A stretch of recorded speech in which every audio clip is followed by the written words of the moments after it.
मंत्र पाठ।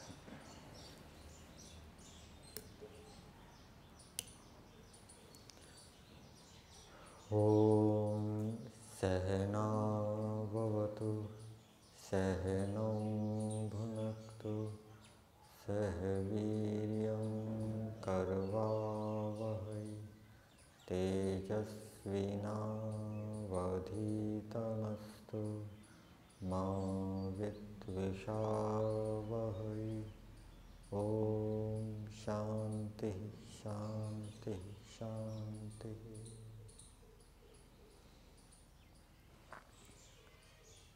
प्रातरग्निम हवामहे। हे परमेश्वर, आप अग्नि अर्थात स्वप्रकाश स्वरूप हैं। ऐसे आपकी हम प्रातःकाल स्तुति करते हैं या प्रातःकाल आपको पुकारते हैं।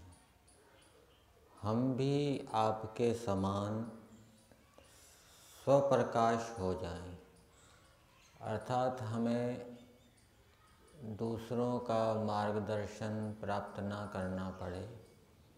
हम आपकी आंतरिक प्रेरणा से मार्गदर्शन प्राप्त करते रहें, लेकिन इसके लिए पहले हमें गुरु आचार्यों के मार्गदर्शन में चलना पड़ेगा।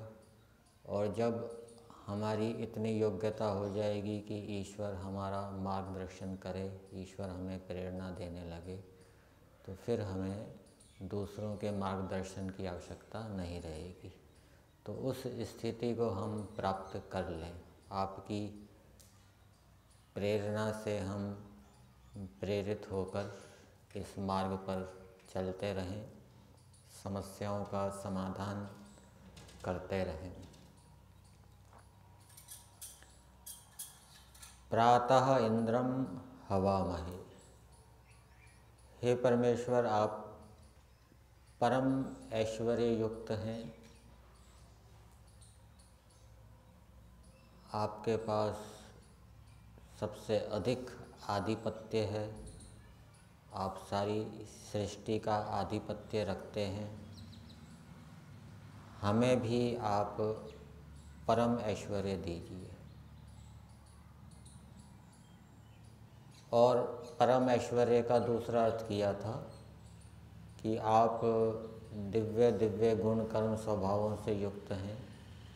हमें भी दिव्य गुण कर्म स्वभावों से युक्त कीजिए और उन दिव्य गुण कर्म स्वभावों में भी हम चरम हों, सबसे आगे हों, सबसे अधिक हम गुण कर्म स्वभावों से युक्त हों। बल गुण में सबसे अधिक हों, विद्या गुण में सबसे अधिक हो, पुरुषार्थ में हम सबसे अधिक हों, सहनशीलता में हम सबसे अधिक हों, ईमानदारी में हम सबसे अधिक हों, आदि आदि।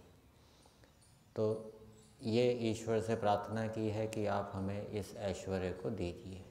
तो प्रार्थना तो की है, लेकिन प्रार्थना के साथ साथ पुरुषार्थ भी करना पड़ेगा।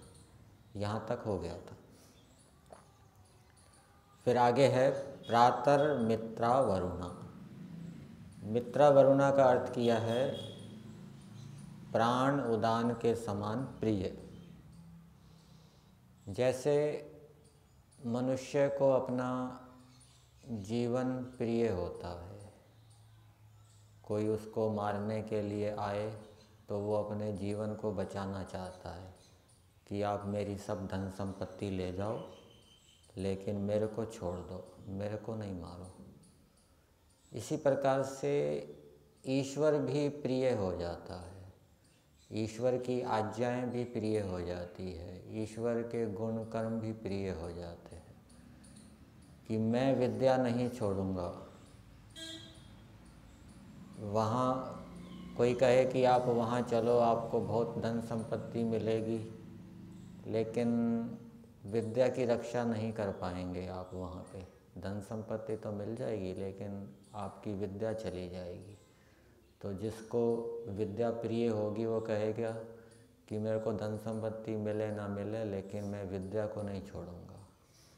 इसी प्रकार से मैं सत्य को नहीं छोड़ूंगा, मैं ईमानदारी को नहीं छोड़ूंगा, चाहे मुझे कितनी धन संपत्ति मिल जाए, चाहे कितनी धन संपत्ति ना मिले। तो इस प्रकार से ईश्वर प्रिय होना, ईश्वर के गुण कर्म स्वभाव प्रिय होना। तो हे परमेश्वर, आप जीवन के समान प्रिय हैं, ऐसे आपको हम प्रातःकाल पुकारते हैं, प्रातःकाल आपकी स्तुति करते हैं। किस लिए स्तुति करते हैं? कि आपके गुण कर्म स्वभाव भी हमें जीवन के समान प्रिय हो जाए। जैसे हमें जीवन से प्रेम है, वैसे हमें आपके गुण कर्म स्वभावों से प्रेम हो जाए, विद्या से प्रेम हो जाए, पुरुषार्थ से प्रेम हो जाए, ईमानदारी से प्रेम हो जाए, सत्य से प्रेम हो जाए, आदि आदि। और प्राण उदान का दूसरा अर्थ किया है, मित्रा वरुणा का दूसरा अर्थ किया है सर्वशक्तिमान। सर्वशक्तिमान का अर्थ किया गया है सर्वाः शक्तयः विद्यन्ते यस्मिन्, जिस परमेश्वर के अंदर सभी प्रकार की शक्तियाँ हैं। अलग अलग शक्तियाँ हैं ईश्वर के पास। जैसे कोई मकान बनाता है तो मकान बनाने के लिए पानी की फिटिंग करनी होती है तो प्लम्बर को बुलाते हैं, बिजली की फिटिंग करनी होती है तो इलेक्ट्रीशियन को बुलाते हैं, और दरवाजे आदि लगाने होते हैं तो दरवाजे लगाने वाले को बुलाते हैं, चिनाई आदि करनी होती है तो उस मिस्त्री को बुलाते हैं, सफ़ेदी करनी होती है तो किसी और को बुलाते हैं। परंतु इस सृष्टि को बनाने में ईश्वर सारे कार्य स्वयं करता है। किसी को ठेका नहीं देता कि तुम सूर्य बनाओ, तुम चंद्रमा बनाओ, तुम वायु बनाओ, तुम जल बनाओ, मेरे को बनाना नहीं आता, तुम बनाओ, ऐसा नहीं है। तो सृष्टि के अंदर जितने भी भिन्न भिन्न पदार्थ हैं, पृथ्वी, जल, अग्नि, वायु, आकाश आदि, उन सबको बनाने की शक्तियाँ ईश्वर के अंदर है। ईश्वर अपने कार्यों को करने में, अर्थात सृष्टि को बनाने में, सृष्टि को चलाने में, सृष्टि का विनाश करने में, जीवात्माओं के कर्मों का हिसाब रखने में, जीवात्माओं के कर्मों का फल देने में किसी दूसरे की सहायता नहीं लेता। तो ऐसे परमेश्वर, आपको हम प्रातःकाल ऐसे आपकी हम स्तुति करते हैं या पुकारते हैं कि हम भी आपके समान सर्वशक्तिमान बन जाएं। अर्थात हमें अपने कार्यों में दूसरे की कम से कम सहायता लेनी पड़े। जो बड़े बड़े परोपकार के कार्य होते हैं वो तो संगठित रूप से ही किए जाते हैं, वहाँ पर तो एक दूसरे का सहयोग ही रहता है। लेकिन फिर भी जो व्यक्तिगत कार्य है वो हम स्वयं कर सके, दूसरों की सहायता कम से कम लेनी पड़े। तो जितना हम अपने सामर्थ्य को बढ़ाएंगे, चाहे शारीरिक सामर्थ्य है, चाहे विद्या का सामर्थ्य है, उतना उतना हम दूसरों की अपेक्षा नहीं रखेंगे, अपने कार्य स्वयं कर सकेंगे, तो उतना उतने अंश में हम ईश्वर की उपासना करेंगे और उससे हमारी आत्मा की उन्नति होगी, हमारा ज्ञान बढ़ेगा। तो ऐसे परमेश्वर को, जो परमेश्वर मित्रा वरुणा है, प्राण के समान प्रिय है, सर्वशक्तिमान है, ऐसे परमेश्वर को हम प्रातःकाल पुकारते हैं। तो प्रातःकाल हमें इन गुणों को धारण करने की प्रेरणा लेनी चाहिए कि हम भी ईश्वर के समान दूसरों के मार्गदर्शन पर ना टिके रहें, स्वयं अपना निर्णय कर सकें, दूसरे के ऊपर निर्भर ना रहें, हमारे पास इतना अधिक ज्ञान विज्ञान हो और ईश्वर की प्रेरणा हमारे साथ हो, हम दिव्य गुण कर्म स्वभावों से युक्त हों, चक्रवर्ती राज्य से युक्त हों, हमारे में धर्म के प्रति, सत्य के प्रति, देश के प्रति और भी विद्या के प्रति हमारा प्रेम हो और हमारे में अनेक कार्यों को करने का सामर्थ्य हो। फिर आगे दिया है प्रातरश्विना। अश्विनौ शब्द है, द्विवचन में है। अश्विनौ शब्द अनेक अर्थों में प्रयोग होता है। वैद्य के लिए भी अश्विनौ शब्द आता है और यहाँ पर अश्विनौ शब्द सूर्य और चंद्र के लिए प्रयोग किया गया है। सूर्य और चंद्र को जिसने उत्पन्न किया है, तो परमेश्वर ने इस सृष्टि के अंदर असंख्य सूर्य बनाए हैं और एक से बढ़कर एक सूर्य आपको इस सृष्टि के अंदर अनेक आकाश गंगाओं में मिलेंगे, असंख्य चंद्रमा मिलेंगे। तो ऐसे परमेश्वर को हम प्रातःकाल पुकारते हैं या ऐसे परमेश्वर की हम प्रातःकाल स्तुति करते हैं। किस लिए स्तुति करते हैं, ये विशेषण क्यों दिया कि हम भी परमेश्वर के समान इन बड़े बड़े परोपकार के कार्यों को करें। तो ये अश्विनों से हमें प्रेरणा लेनी चाहिए कि जिस प्रकार परमेश्वर असंख्य सूर्य चंद्रमा आदि बनाकर बड़े बड़े परोपकार का कार्य कर रहे हैं, वैसे हम भी ईश्वर के समान बड़े बड़े परोपकार के कार्य करें। और ये परोपकार करने का सामर्थ्य कब उत्पन्न होगा? जो व्यक्ति जितना ईश्वर की उपासना करेगा, वेदों के अनुकूल चलेगा, ईश्वर की आज्ञाओं का पालन करेगा, तपस्या करेगा, उतना अधिक उसके अंदर परोपकार करने का सामर्थ्य उत्पन्न होगा, परोपकार करने की योग्यता उत्पन्न होगी। उसके लिए अनेक अच्छे अच्छे गुण कर्म स्वभावों का होना भी आवश्यक है। जो जितने अधिक दिव्य गुण कर्म स्वभावों से युक्त होगा, उसका उतना अधिक प्रभाव होगा और वो उतना अधिक परोपकार करने में संभव होगा। तो ये प्रेरणा हमें प्रातःकाल लेनी चाहिए। फिर आगे दिया है प्रातर्भगम हवा हुवेम, प्रातर्भगम हुवेम। प्रातःकाल हम भग जो परमेश्वर है उसकी स्तुति करते हैं, उसकी प्रार्थना करते हैं। भग का अर्थ दिया है भजनीयम सेवनीयम ऐश्वर्य युक्त। परमेश्वर भजनीय है, भजनीय को खोल दिया है सेवनीय। भज धातु सेवायाम अर्थ में है, सेवा करना। तो ईश्वर सेवनीय है। हे परमेश्वर आप सेवनीय हैं, सेवन करने योग्य है, अर्थात आपके गुण कर्म स्वभाव धारण करने योग्य है, आपकी आज्ञा पालन करने योग्य है, आपकी आज्ञा का पालन करना चाहिए, आपके गुण कर्म स्वभावों का धारण करना चाहिए। ऐसे आपको हम प्रातःकाल पुकारते हैं या ऐसे आपकी हम प्रातःकाल स्तुति करते हैं। तो इसके माध्यम से हमें ये प्रेरणा लेनी चाहिए कि हमें ईश्वर की आज्ञाओं का सेवन करना है, ईश्वर के गुण कर्म स्वभावों का सेवन करना है, उनको धारण करना है। और जब हम ईश्वर के गुण कर्म स्वभावों को धारण करेंगे, ईश्वर की आज्ञाओं का पालन करेंगे या ईश्वर की आज्ञाओं का सेवन करेंगे, तो हम भी ईश्वर के समान सेवनीय बन जाएंगे। फिर दूसरे व्यक्ति भी हमारी आज्ञाओं के अनुकूल चलेंगे, हमारा अनुकरण करेंगे, हमारे अनुशासन का पालन करेंगे। और यदि हम ईश्वर की आज्ञाओं का पालन नहीं करेंगे, ईश्वर के गुण कर्म स्वभावों को धारण नहीं करेंगे, तो ये योग्यता हमारे अंदर उत्पन्न नहीं होगी कि दूसरे भी हमारा अनुकरण करें, हमारे गुण कर्म स्वभावों को धारण करें।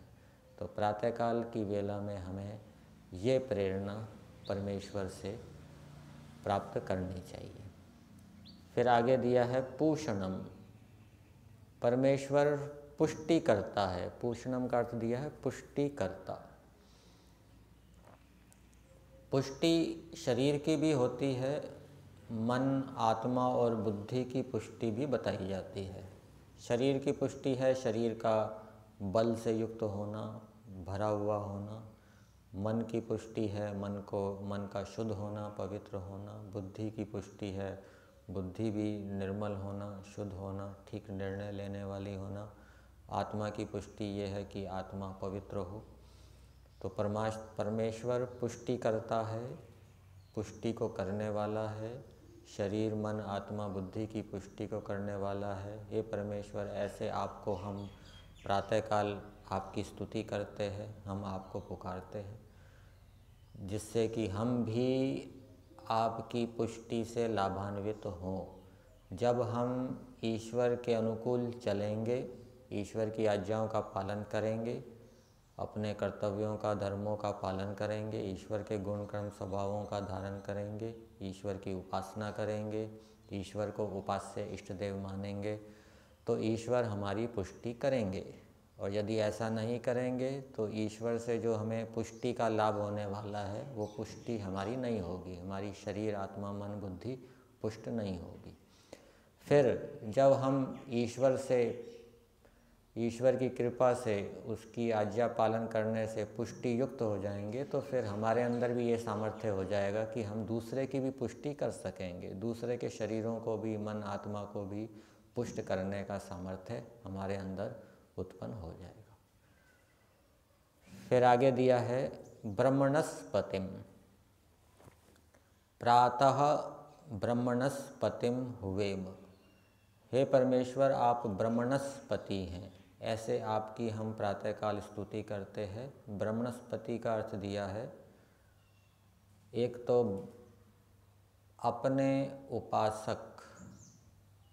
अपने उपासकों की रक्षा या पालन करने वाला। ईश्वर अपने उपासकों की पालना करता है, रक्षा करता है। किससे रक्षा करता है? और ईश्वर के उपासक कौन हैं? जो ईश्वर के गुण कर्म स्वभावों को धारण करते हैं। ईश्वर का एक गुण धर्म है, ईश्वर सदा धर्म का सेवन करते हैं, तो जो ईश्वर के समान धार्मिक हैं और दूसरे गुण कर्म स्वभावों को धारण करते हैं, ईश्वर उन उपासकों की रक्षा करता है। किससे रक्षा करता है? रोगों से रक्षा करता है, दुखों से रक्षा करता है। ये एक शारीरिक रोग होते हैं जिनको व्याधि कहते हैं, एक मानसिक रोग होते हैं जिनको आधि कहते हैं। तो ईश्वर अपने उपासकों की इन रोगों से रक्षा करता है, अनेक प्रकार के दुखों से, विघ्नों से रक्षा करता है। दूसरा ब्रह्मणस्पति का अर्थ किया है वेद की पालन करने, वेद की रक्षा करने वाला। ईश्वर वेद की रक्षा करता है, वेद ज्ञान की रक्षा करता है। एक जगह ऋग्वेद आदि भाष्य भूमिका में ये लिखा है कि जब तक ये सृष्टि रहेगी तब तक मनुष्य और ये वेद का पुस्तक भी रहेगा। तो ये ईश्वर की कृपा से ये वेद बने रहते हैं सृष्टि के अंदर, जिसके कारण कि मनुष्य धर्म को जानते हैं। ईश्वर वेद की पालना करने वाले हैं और ब्रह्मांड के पालन करने वाले, सारे संसार की भी रक्षा करने वाले कौन है? परमेश्वर। परमेश्वर निरंतर सारे संसार की रक्षा कर रहे हैं, जिसके कारण कि ये संसार चल रहा है, लोक लोकांतर नियम से भ्रमण कर रहे हैं, आपस में टकरा नहीं रहे, नष्ट भ्रष्ट नहीं हो रहे। तो ऐसे परमेश्वर को, जो परमेश्वर अपने उपासकों की रक्षा करने वाले हैं, वेद की रक्षा करने वाले हैं, ब्रह्मांड की रक्षा करने वाले हैं, ऐसे हे परमेश्वर आपको, आपकी हम स्तुति करते हैं प्रातःकाल, आपकी हम प्रार्थना करते हैं। किस लिए स्तुति करते हैं? जिससे कि आप हम उपासकों की रक्षा करें। आप उपासकों की रक्षा करने वाले हैं, हम भी आपके उपासक हैं, इसलिए आप हमारी रक्षा कीजिए। आप वेद की रक्षा करने वाले हैं, हमारे अंदर भी ये सामर्थ्य उत्पन्न कीजिए कि हम भी वेदों की रक्षा कर सकें। आप ब्रह्मांड की रक्षा करने वाले हैं, हमारे अंदर भी ये सामर्थ्य उत्पन्न कीजिए जिससे कि हम ब्रह्मांड की रक्षा करें। तो ये सामर्थ्य किसके अंदर उत्पन्न होगा? ईश्वर के उपासकों की रक्षा करने का सामर्थ्य, वेद की रक्षा करने का सामर्थ्य, ब्रह्मांड की रक्षा करने का सामर्थ्य किसके अंदर उत्पन्न होगा? जो ईश्वर के अनुकूल चलेगा, ईश्वर की आज्ञाओं का पालन करेगा। यहीं तक रख।